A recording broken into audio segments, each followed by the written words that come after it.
Cara membersihkan blower vibrasi.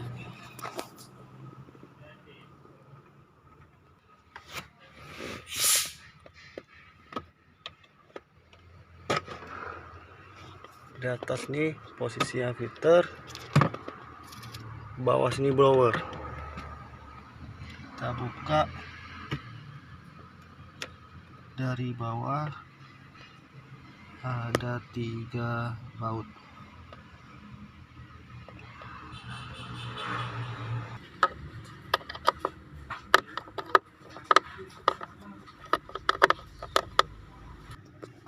Ketika 3 baut telah dibuka, nah, dia langsung copot.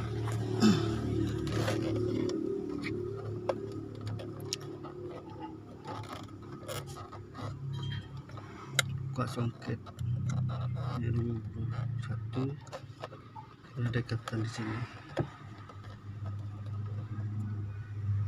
Nih blowernya.